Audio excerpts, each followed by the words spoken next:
Assalamualaikum warahmatullahi wabarakatuh. Alhamdulillahirabbil alamin. Allahumma sholli ala nabiyina Muhammad wa ala alihi wa ashabihi ajmain amma ba'du.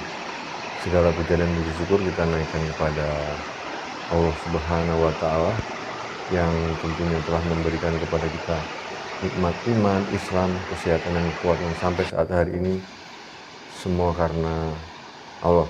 Salawat dan salam tak lupa kita naikkan kepada Nabi tercinta kita, Nabi Muhammad Shallallahu Alaihi Wasallam, beserta keluarga dan para sahabat. Karena di hari akhir, saya yakin, kita semua yakin, bahwa kita akan menerima syafaatnya. Amin amin ya robbal alamin. Baik, saya akan sampaikan beberapa biodata saya. Nama saya Agustan dan lahir 46 tahun yang lalu. Dan alhamdulillah saya berani memutuskan untuk menjadi seorang Islam itu 3 tahun yang lalu, walaupun penuh dengan pengorbanan ya. Ya artinya begini, pengorbanan ini saya ceritakan bukan sebuah penyesalan, tapi sebuah nilai perjuangan begitu ya. Sehingga kami putuskan untuk kami melangkah. Dan hidayah yang datang kepada saya itu sudah cukup lama, ya 12 tahun yang lalu saya berani mengeksekusi, walaupun ya, kami harus kehilangan semuanya. Ya sekali lagi, ini takdir ya, ini takdir. Jadi ini saya sampaikan, bukan saya menyesali, saya bersyukur. Justru karena saya menjemput hidayah inilah, janji yang sesungguhnya yang Allah berikan kepada saya, ya, secara pribadi itu nyata ya, dan saya yakin bahwa ini satu keputusan yang baik dan benar untuk masa depan saya, masa depan dunia dan akhirat ya. Jadi saya dulu pendeta di GPPS, Gereja Pantai Kosta Pusat Surabaya, yang sinodenya ada di Arjuno ya, ada di Jalan Arjuno, dan pintu belakangnya ada di Sawahan. Nah ini kalau yang masih komplain-komplain, ya datang sendiri ke GPPS, tanyakan nama saya ada atau tidak. Dan dulu terakhir itu karismatik, Pantai Kosta, sekarang ada tambahan lagi karismatik, ada tambahan lagi neo karismatik, yang udah kayak diskotik itu, yang loncat-loncat bahasa roh ya sampai orangnya kelojotan dan lain sebagainya, itu seperti itu. Dan saya anak dua ya, anak dua, dan kami putuskan untuk berislam, hijrah ya. Kami akhirnya pisah, dan itu tadi yang sering saya sampaikan, kami berislam bukan remeh-temeh. Jadi bagaimana proses itu berjalan begitu luar biasa dalam hidup saya, sehingga saya berani memutuskan satu idealisme yang ya harus saya memang berani memutuskan, kalau tidak ya terkatung-katung. Ya itu mungkin kurang lebih dari biodata saya dan bagaimana saya melangkah menjadi seorang muslim.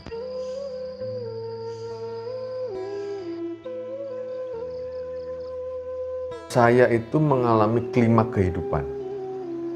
Klimaks kehidupan artinya bahwa saya itu udah jenuh lah dengan kehidupan dunia. Udah mentok lah ya. Pengen jadi orang baik itu kayak apa sih gitu deh. Akhirnya kami putuskan. Itu saya melalui proses dulu TC, istilahnya TC. Di training center atau apa kepanjangannya itu di TC lah ya waktu itu. Saya minta untuk ditempatkan di daerah yang paling terpencil. Ada itu namanya Perjiwa di Kalimantan. Itu penugasan? Bukan. Ya. Kalau penugasan resmi itu kalau nggak salah TC atau apa ya. Ini jadi gini, saya karena gini ya, waktu itu saya udah mulai bertobat, ya kan, saya gaji buah sulung saya langsung saya kasihkan gereja. Kok tenang sih? Gitu. Nah, terus tiap bulan nggak saya kasihkan semua. Saya beli beras ya sekarung, 2 karung saya kasih ke gereja. Kok tenang sih? Nah, memang waktu itu saya udah dengan kehidupan ini udah jenuh banget dengan dunia yang nggak bener gitu. Nah, jadi akhirnya di sana saya lolos yang 4 bulan, nah saya langsung sekolah Alkitab. Sifatnya pribadi, bukan kepada organisasi. Nah, jadi ini yang menugaskan pendeta saya gini, Om, nah, coba saya tugasin ke daerah. Kalau saya memang kuat, berarti saya ingin jadi pendeta ini nggak guyonan gitu loh maksudnya. Jadi kalau langsung ditaruh di sekolah Alkitab nggak kuat kan, guyonan saja. Nah, maksud saya seperti itu. Gitu. 4 bulan. Kurang lebih. Ngapain aja ya? Ya di sana kan di desa. Ya, di sana ya ada doa pagi. Ya, kalau siang sih nggak wajib, cuma kalau kita waktu senggang ya doa siang. Yang jelas doa pagi, doa malam. Ya, doa pagi, doa malam, terus ya belajar memberikan kesaksian, ya belajar ngomong lah, Nah di situ udah terus dikasih pimpin pujian, pujian penyembahan kalau doa pagi, ya rutinitas itu. Terus kadang ibadah rumah tangga. Kalau di sana itu sepi. Di mana tuh? Perjiwa Kalimantan Timur, Kutai. Oh, di Kutai. Kutai Kertanegara. Ya kalau sekarang mungkin rame. Kalau zaman dulu ya yang saya tahu ada beberapa rumah dan monyet yang banyak. Itu di kota? Di desa. Oh. Di desa. 4 bulan terus kemudian masuk sekolah Alkitab. Betul. Di GPPS Pusat Surabaya Jalan Arjuna. Berapa lama? Di situ 2 tahun. Jadi begini ya. Saya kasih pemahaman dulu. Kalau di Protestan itu sebutan pendeta, pendeta muda, pendeta penuh itu orientasinya ke struktural. Ya kan? Kalau pendeta penuh ya pasti pengembalaan. Megang gereja. Kalau pendeta muda mungkin gerejanya rada kecil. Kalau pendeta pembantu, ya hanya diperbantukan saja. Nanti dikasih jadwal khotbah, mungkin sebulan sekali, atau di komsel, ya kan, di ibadah-ibadah rumah tangga itu dikasih. Ya, nanti kalau sudah mulai bisa, ya ke pendeta muda. Nah, lalu yang kedua, kalau di dalam Pantai Kosta struktural itu bukan dicari, itu nggak penting. Kenapa saya katakan nggak penting? Apa artinya kalau kamu pendeta tapi masih jadi pekerja? Maksudnya pekerja itu diperbantukan. Rata-rata kalau di Pantai Kosta itu begitu selesai sekolah, yang punya giroh luar biasa, semangat, dia rata-rata merintis. Karena begini istilahnya, biar kecil-kecil tapi disebut gembala. Ya, apalah artinya jabatan strukturnya pendeta tapi nggak punya jemaah. Jemaah hanya titipan itu, karena gereja itu dipecah-pecah menjadi sel-sel yang kecil kan, supaya jangan hanya ibadah minggu, tapi juga ada pertengahan, ya artinya supaya kerohaniannya kuat kan. Nah, saya dulu begitu selesai 2 tahun itu ya. Langsung merintis. Jadi sekolah ini non gelar itu sampai tingkat 3. Jadi ada banyak juga yang sampai tingkat 1, mereka karena udah dikejar umur, mereka langsung merintis. Nanti setelah mereka punya jemaah penggembala, dia sekolah lagi, gitu loh. Jadi, nah, kemudian yang dilakukan oleh Pak Agus ya? Saya kelas 2, ya kan? Karena saya pikir udah bisa melayani. Ya? Itu kelas 1, 2, 3 itu 1 tahun 1 tahun. Ya akhirnya karena saya juga waktu itu udah umur 30-an, udah pikir masa depan pelayanan lah. Intinya kalau kekristenan itu mikir masa depan punya pelayanan sendiri. Ya, kalau saya di pusat ya diterima, tapi saya jadi gembala apa ya? Gembala rayon atau gembala klasis itu yang dilimpahkan gereja sama saya atau sama pendeta-pendeta yang lain. Beda, kalau merintis itu beda. Jadi setelah 2 tahun, Wahid merintis. Merintis Kalimantan Timur, di tempat asal saya ngerintis di kilo 29, terus waktu itu ada 2 perintisan yang ke arah Sangatta itu lupa kilo berapa itu. Karena yang di Sangatta itu baru, terus saya ditarik kembali oleh sinode ke Sumbawa. Jadi saya merintis di situ di kilometer 29, ya kita berjuang habis-habisan. Di situ kayaknya hampir setahun ya. Berapa setahun atau berapa, kurang lebih lah 8 bulan apa setahun. Terus di mana saja kok? Sebelum sekolah ke Cimahi tadi? Ya, dipanggil oleh sinode, ditempatkan di Sumbawa. Di Sumbawa saya 4 tahun, ya, ke Bima setahunan, terus ke Ngawi. Ngawi kemana? Ngawi kami ke Bandung. Ya. Sekolah tadi ya? Ya, Apa sekolah? itu sekolah tinggi teologi anugerah. Formal Ya, jadi saya transfer nilai. Jadi nilai yang akumulasi 2 tahun itu dihitung SKS-nya, ditambahkan SKS-nya di sana. Jadi mempersingkat waktu. Betul. Jadi maksudnya nilai perjuangan kita tetap dihitung lah. Nah, dalam edukasi itu kan. Nah itu akhirnya saya selesai Dan bergelar STH. Tahun berapa? STH itu sekitar 2012 lah, kurang lebihnya 2012. Setelah lulus kemana? Setelah lulus saya ada membantu pelayanan. Sebetulnya saya juga sudah rada kendor-kendor sih ya. Karena dalam proses belajar itu memang tidak bisa membuktikan ya secara de jure maupun de facto bahwa Yesus itu Tuhan. Dari awal itu saya bimbang. Ketika sekolah pun itu ya sebetulnya ada juga kebimbangan, cuma saya ingin berusaha untuk membuktikan gitu loh, untuk senantiasa membuktikan bahwa memang Yesus itu Tuhan, membuktikan. Nah di situ kan memang mentok.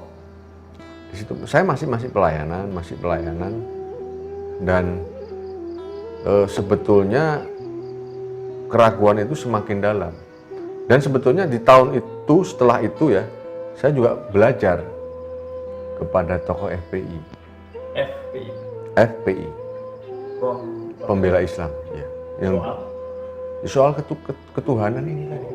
Dan begini sih ya, ini maaf, ya, ada banyak orang melihat FPI itu begitu wow, mengerikan sangat ya. Saya kira itu salah ya.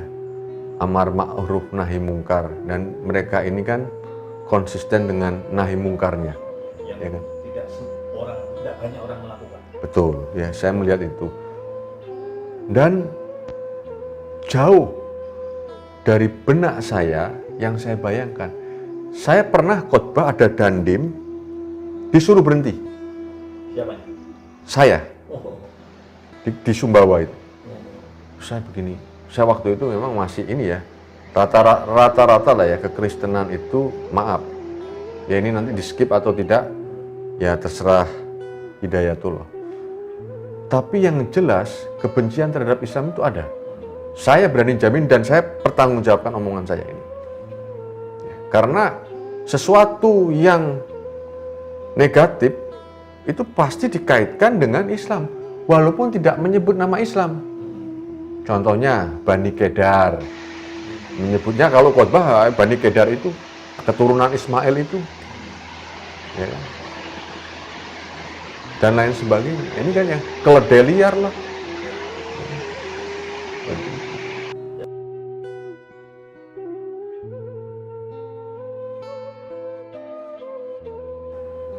Ini pertanyaan yang mantap. Ya, ini juga sebetulnya sudah saya sampaikan, tapi ini untuk merefresh saja, dan mudah-mudahan ini, ayo yang sudah berislam dari lahir ini, wah ini hidayah yang luar biasa. Ya, yang sudah antum pegang. Saya mengalami ini, yaitu tadi ditarik aja dari mulai 2019, ditarik 12 tahun. Waktu saya masih di Sumbawa. Kami ini kan ahlul kitab. Doa pagi ada, doa malam ada, belum puasanya. Saya dulu puasa 3 hari 3 malam biasa, nggak makan, nggak full. Ya saya maksimal sih di 60 ya, nggak. Mak kurus ini kan karena masih sakit. Maksudnya kamu? Berat badan saya. Oh, Berat badan saya. Jadi kami ini ahlul kitab. Kitab Kristen maksudnya ya. Jadi kita ada makanan kami, cuma jujur ya, kalau sekarang udah banyak yang hilang ya.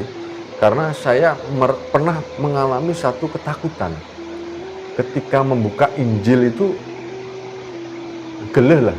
Rasanya orang Jawa, orang Bandung itu geleh itu apa sih? Risih. Karena apa? Karena manifestasinya itu nggak cocok belas gitu loh. Tampar pipi kiri, kasih pipi kanan. Orang minta bajumu, kasih jubahmu. Ini kalau kita melihat konteks ini di Jawa, yes oke, karena mayoritas orang Muslim. Tapi kalau ini diterapkan di mayoritas mereka nggak cocok. Tampar pipi kanan kasih pipi kiri kok enak. Ya tampar pipi kanan kasih bunga. Tapi potnya nyusul Pak, ke kepala. Nah seperti itu. Jadi proses ini begitu luar biasa. Saya mengalami keraguan-keraguan dan saya diskusi dengan tokoh-tokoh di Sumbawa. Saya hubungi, cuma beliau nggak mau. Makanya saya searching, dapatlah Arimatea, tokoh FPI, Pak Diki Chandra. Ya. Keraguan tadi itu saya belum dapat gambaran secara jelas. Keraguan dalam hal apa gitu? Ya keraguan tentang ketuhanan daripada Yesus itu. Ya kan di perjanjian lama kan udah jelas itu ya. Allah itu Esa. Tidak ada juru selamat yang lain kecuali aku. Hai Israel, kalau nggak salah, dengarlah, Allah kita itu Esa. Ya, nggak tahu ini, coba nanti dilihat apakah, pokoknya kurang lebih seperti itulah. Jadi keesaan ini kan, terus dibahasakan bahwa Trinitas itu juga Esa. Esa dari sisi mananya kira-kira kan begitu. Di situ ada Allah Bapa, Allah Anak, Allah Roh Kudus. Bapa, Putra, dan Roh Kudus. Ya kan? Dan itu kan tidak disebutkan secara de facto. Bahkan kalau mau bicara secara hukum kan tidak ada. Hukum agama loh ya, di dalam kitab itu sendiri. Kalau kita kan jelas, inna dina indawahi Islam. Udah jelas, Islam disebutkan. Kalau di Kristen tidak ada, ya itu. Akulah jalan kebenaran dan hidup, tidak ada seorang pun yang datang kepada Bapa kalau tidak melalui aku. Tapi itu pun menjadi perdebatan yang panjang. Tidak seperti inna dina indawahi Islam, udah itu selesai. Ya, kalau ini kan panjang, bahkan di antara Islam pun yang oneness, ya kan, yang unitarian, itu yang kan Kristen, yang Kristen ya. Ini kan mereka masih berdebat tentang nilai ketuhanan itu sampai sekarang nggak final. Ya itu jelas. Saya pun juga lama-lama juga mengalami sebuah keraguan yang begitu luar biasa.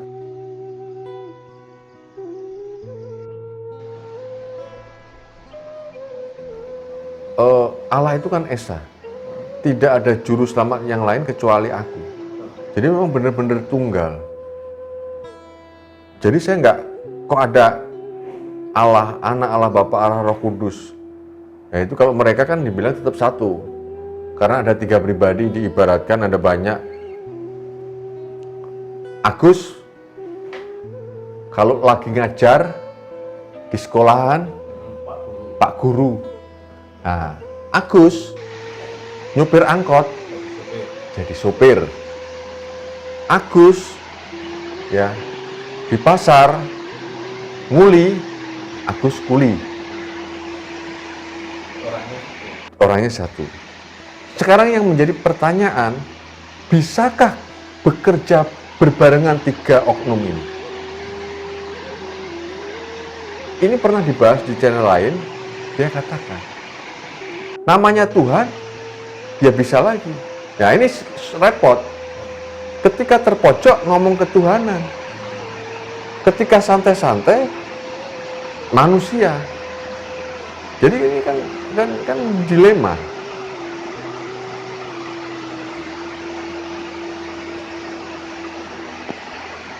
Ya makanya itu tadi kan sudah saya singgung. Saya ke beberapa ustadz dan ulama yang lokal sana untuk berdiskusi. Ya ini saya kira karena adab ya. Jadi bukan Islam takut untuk menerima saya, tapi istilahnya para asatid ini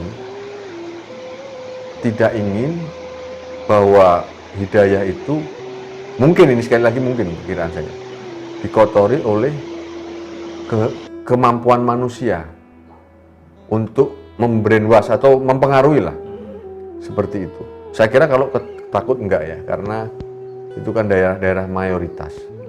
Makanya kenapa saya bisa kenal, karena saya browsing di internet.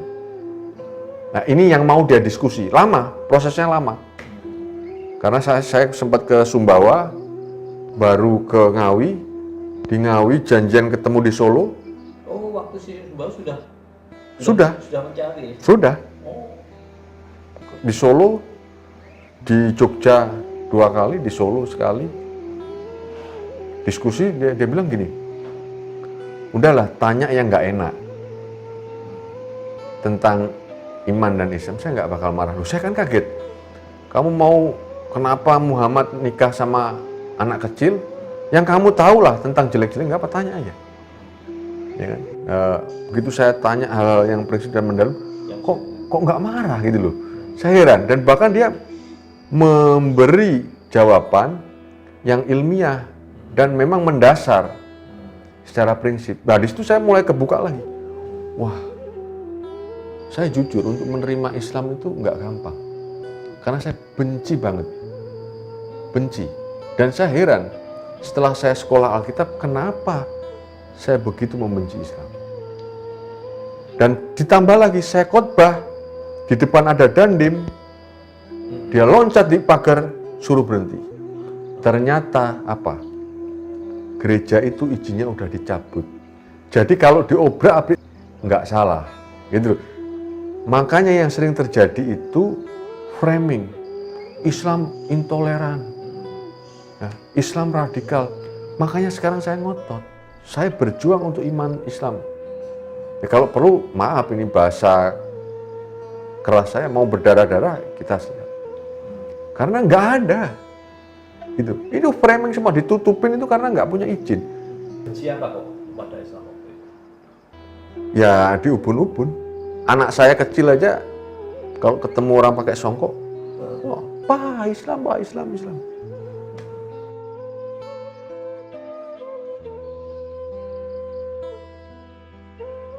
Nah ini menarik sekali ya.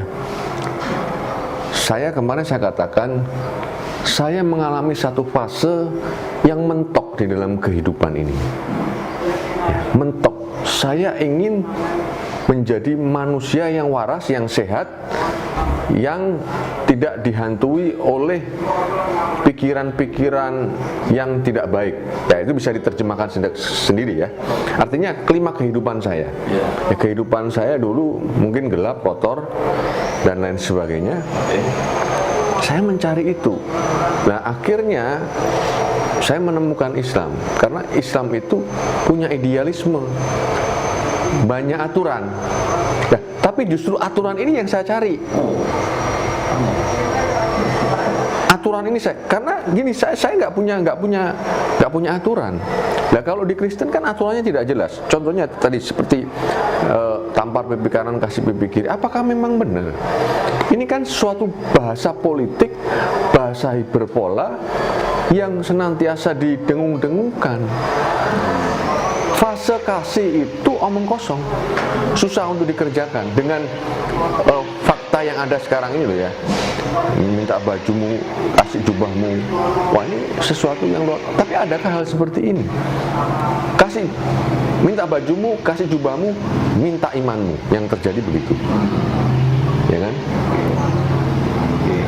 Jadi justru Islam banyak aturan itu justru dicari. Justru itu. Agak aneh. Kalau orang cenderungnya yang bebas. Makanya begini, orang-orang yang murtad, ya, karena mereka nggak mau susah. Wong iku golek surga itu kayak mangan supermi. Ya, dikasih air direbus, gak usah direbus lah ya, dibungkus, diikat sak bungkusnya, 5 menit dimakan masuk surga. Ya itu ibaratnya seperti itu, instan. Orang mau jadi pangap itu proses loh. Jangankan pangap, ya, perwira pertama, ya, kapten atau selevelan itu ya, letnan 1, 2, ya, itu perlu proses, nggak bolos ya kan, kedisiplinan. Lagi masuk surga loh, mlebu surga, masuk surga. Surga digawe guyonan. Ini sebenarnya konyol. Sebenarnya makanya begini ya. Mari kita berpikir dengan sehat. Sesuatu itu ada yang pakai akal, ada yang tidak. Tapi porsinya jangan disamakan. Yang perlu pakai akal, gunakan akal. Yang memang tidak bisa dipakai akal, tidak. Ini permasalahannya kan digebrah uyah ya. Ya ini yang saya katakan tidak ada syariatnya.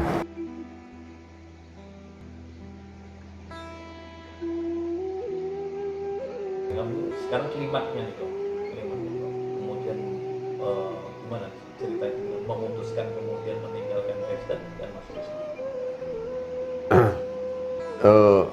Jadi itu klimaksnya, dan saya harus waktunya mengambil keputusan. Ya. Ketika saya udah mengambil keputusan, ya beberapa nasihat dari guru saya ya, waktu itu, kok nggak apa-apa, tawarin aja. Dia katanya zaman Rasulullah kan ada ini, ya, ada yang masih Kristen sama Islam sama-sama. Ya, tapi kita tetap berdoa mudah-mudahan ada hidayah, kan seperti itu. Nah itu pernah kita tawari ya waktu itu kan. Maksudnya siapa yang ditawari? Mantan. Oh. Mantan. Ya kami akhirnya sidang ke keluarga, mereka nggak mau.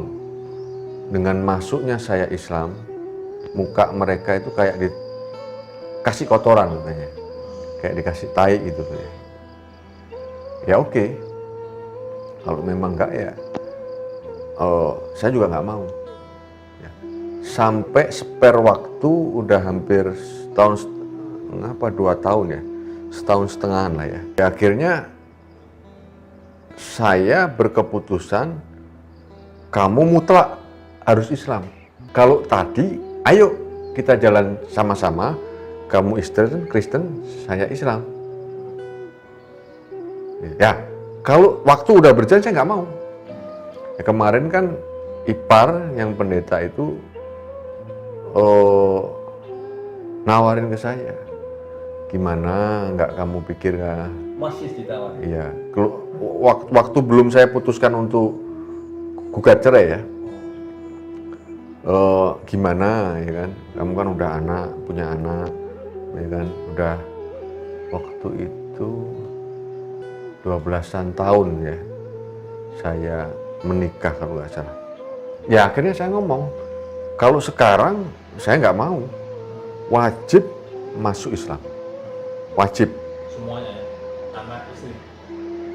Ya kalau anak mungkin menyusul lah ya, pada waktu kontak itu kan wajib. Ya, kalau kemarin saya tawarkan beda, oke. Ya, kita sama-sama jalan, ya kan. Tapi kalau sekarang saya bilang Islam saya udah kafah, udah sungguhan, ya kan. Ya wajib. Kalau enggak ya udah, nggak usah.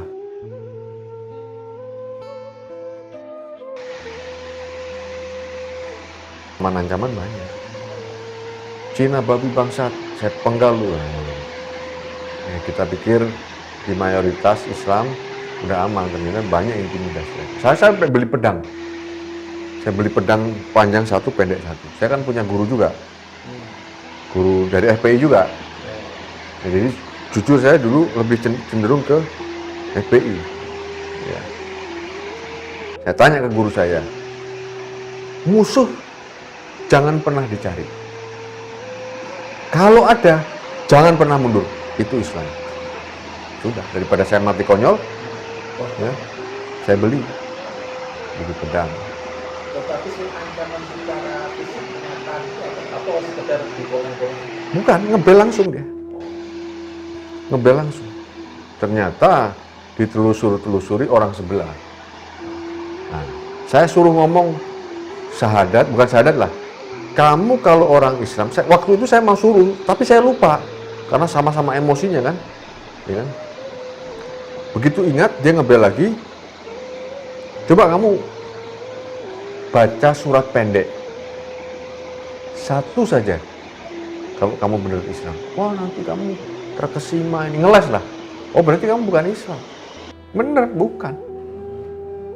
Gitu. Ngakunya Islam. Masa orang Islam surat pendek aja nggak bisa? Qul huwallahu ahad, Allahu samad, lam yalid walam. Lebih pendek dari itu kan ada.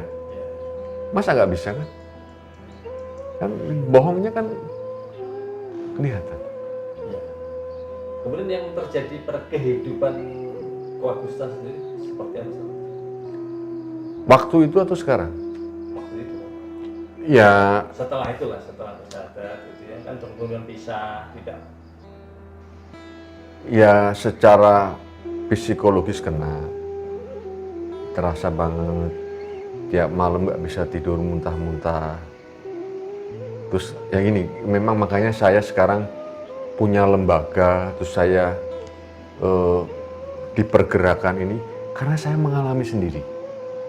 Ya. Orang yang tidak pernah menjadi Kristen, ya dia nggak ngerti. Kalau saya ini kan pernah merasakan. Toh yang saya omongkan ini berdasarkan empirisme saya. Dan saya harus berjuang. Islam tidak seperti yang mereka framingkan, ya, flying victim kan, fitnah dan lain sebagainya. Nggak ada. Masa saya harus diem? Makanya saya sering katakan 3 hal. Kalau kamu oman amin, jadi jemaah nggak masalah, udah jadi jemaah aja. Karena yang kedua, kalau kamu tahu kebenaran dan kamu tidak bisa memperjuangkan, itu sangat menghinakan. Itu pecundang. Lalu kalau kita memang bisa berjuang, walaupun seayat, mari kita perjuangkan nilai-nilai keimanan ini. Ya saya punya ilmu, walaupun secuil, saya akan perjuangkan sampai titik darah penghabisan saya. Gitu. Baik. Sekarang aktivitas tentuan ya sebelum sana, secara ekonomi kemudian jatuh ya, atau maksudnya ke bawah ya? Secara ekonomi waktu itu ya, ya waktu itu ya jujur ya untuk hidup harus bagaimana kan? Saya gojek, saya alami, dan itu foto-fotonya masih ada sih. Dulu videonya ada banyak, cuma udah di suspend itu kan. Kami gojek, ya secara kehidupan ya malu, tapi inilah nilai perjuangan saya yang saya raih ya dengan tidak mudah. Maaf ya, arti tidak mudah ini bukan berarti saya menyesal, tapi apa ya, nilai visabilis apa ya, jihadnya itu ada, berjuangnya itu benar-benar saya rasakan ya. Pakai baju Gojek, dapat apa namanya, order GoFood, masuk ke mall ya, ke Trans Studio itu.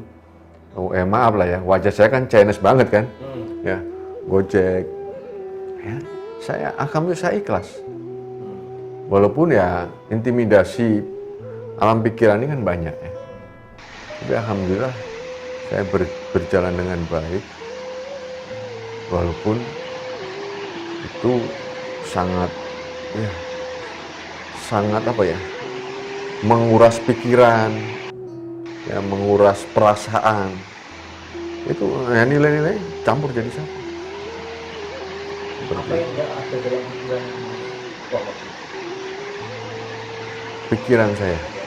Ya saya hanya berpikir bagaimana bisa bertahan. Saya nggak mau jadi pecundang. Waktu setelah itu keluar dari rumah, jadi mantan di sebelah sana, perumahan saya di sebelah sini. Ya beda satu perumahan lah. Ya ngekos. Artinya ketika kita bersama-sama dengan Allah, sadar atau tidak, kita punya kekuatan. Toh faktanya sampai sekarang alhamdulillah, walaupun bisa hidup, dan dari awal kita terseok-seok ya, udah kalau perang gitu udah wakeh lah pokoknya, sing bocel-bocel kan, luka semua. Ya alhamdulillah bisa sembuh dan bisa berperang kembali.